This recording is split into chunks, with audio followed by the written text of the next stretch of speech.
But psychiatrists are a waste of the department's money. If you're a doctor, you should be practicing real medicine. Yes, I suppose I should. Nothing could convince me otherwise. Now, please state your business. Well, I was wondering if I could use your room again to see Kay White. You most certainly may not. But she was most upset last time. Strangers prancing around the room. Well, I'm sorry. I didn't mean to prance. Apology accepted. Well, it's been very nice meeting you. I'll see Kay White in the interview room.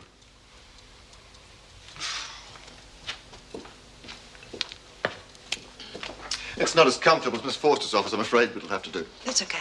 Sit down. Now, the last time you told me about your childhood, which seemed to indicate the root of the problem.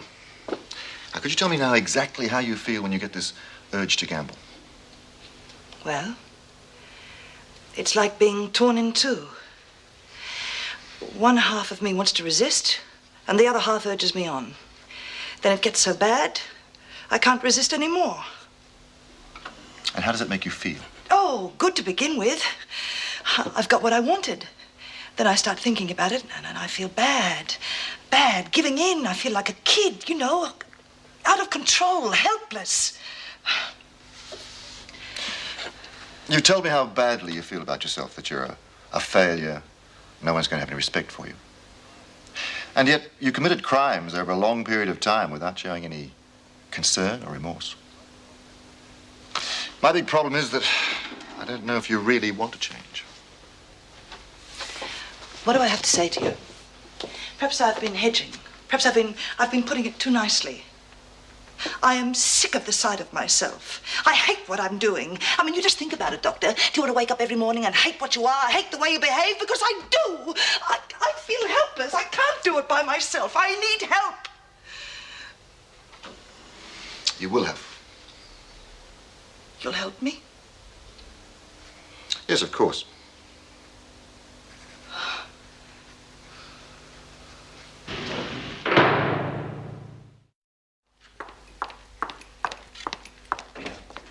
I'm sorry I'm late, Mrs. Davidson. I was just seeing Dr. Wiseman out. It's quite all right, Mrs. Jackson. Miss Forster hasn't arrived yet. Does it matter?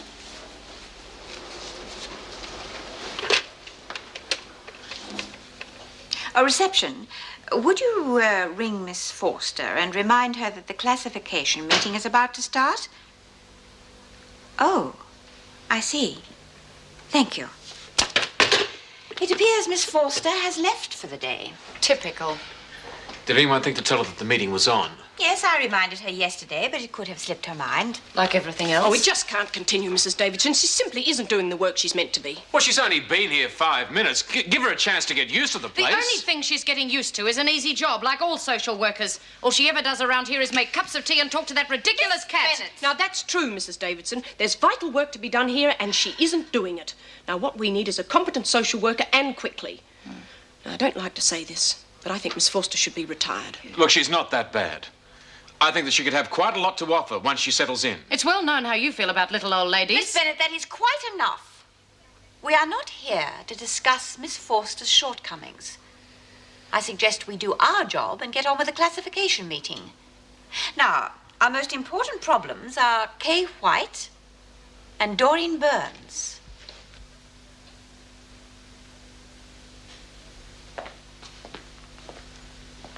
Hi. The girls said that you went to the cops about Talbot. What'd they say? They said they can't lay a charge because there's not enough evidence. I need witnesses. Damn that mongrel. I'll go witness for you, Dor. What could you say? Well, I could tell them that I saw you go into the storeroom with Talbot and then say that you told me what happened when you came out. Thanks, Jude. But it wouldn't help. You know something? It seems to me that maybe you're not interested in laying charges. No, it's just that I'm worried about what Kevin's going to say when he finds out that nothing's going to happen. It's you that got raped, Doreen. It's you that has to do something about it. It's got nothing to do with Kevin. It has. He was the one who made me go to the police in the first place. What do you mean, made you go? It's okay. He's been great about it. Oh, yeah, well, that's easy for him, isn't it? He wasn't the one that got raped. He was trying to help me. He was trying to get revenge, you mean? Don't you understand, Doreen? It's his bloody ego that got hurt. Someone else screwed his wife. Of course he's got to take revenge. Oh, I don't know. Maybe you're right. Of course I am. Yeah. But I've got to have something to hold on to. I love Kevin. He's the only thing that means anything to me anymore.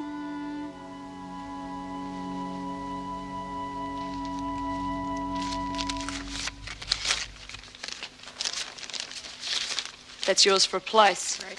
And that's about it. Not quite. What about my win in the fifth? Oh, yeah. $3.75. What's so funny? Nothing like the big plunge, is there? $3.75. Just shut your face, Lizzie, or I might... You what? Stump a little old lady? Lizzie was just being sympathetic, weren't you, love? On the outside, I bet you play for bigger stakes. Of course, it makes it much easier when you can get your fingers into the petty cash. Oh, yeah. Smart idea, that one. Can't be too smart if you get caught. Still, you gotta lose sometime. Now, look, Lizzie. Give it a break.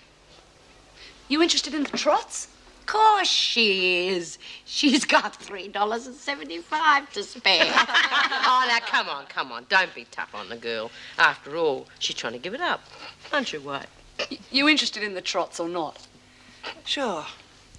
If you want the money, come to my cell. She's cracking, Bee. Yeah, I thought you were going to take a swing at you. Well, why didn't you let her? I can take it. Yeah.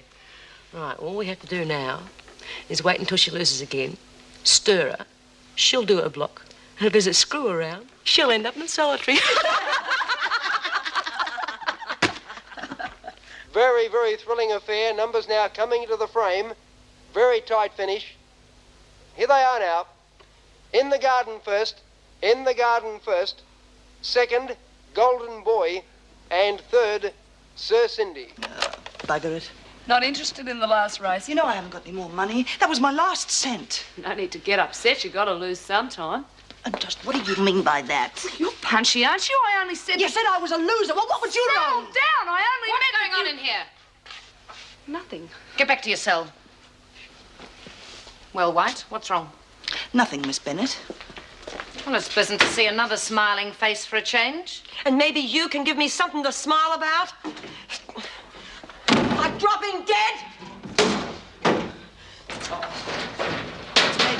What's made you so happy?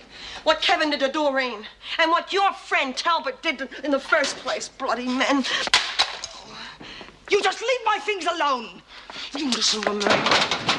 Now, I didn't ask to share with you. And while we're stuck in here, we might as well make the most of it. And don't you ever speak to me like that again, you understand?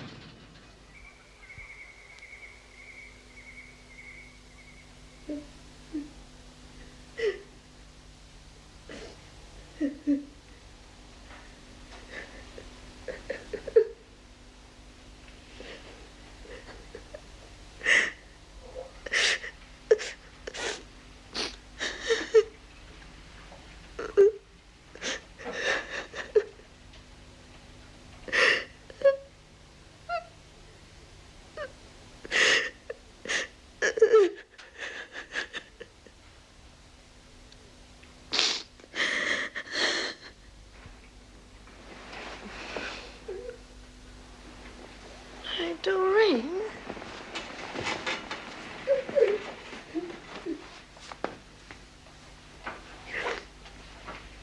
Come on, love. Come on.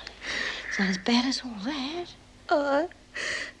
Everything's just as bad as it was yesterday. No, it's Only worse. not. Can't be. Well, Kevin knows, and he's going to take care of you. He won't want me anymore. He'll reckon I'm dirty. Oh, he's sticking by you now, isn't he? Yeah, but Judy says that he's only doing it because of his own pride. Oh, forget Judy. She wouldn't know anything about blokes, now would she? No, I suppose not. No. Don't you worry about Kevin. He'll stick by you. Oh, but what am I going to do, Pete? Going to the police didn't do any good.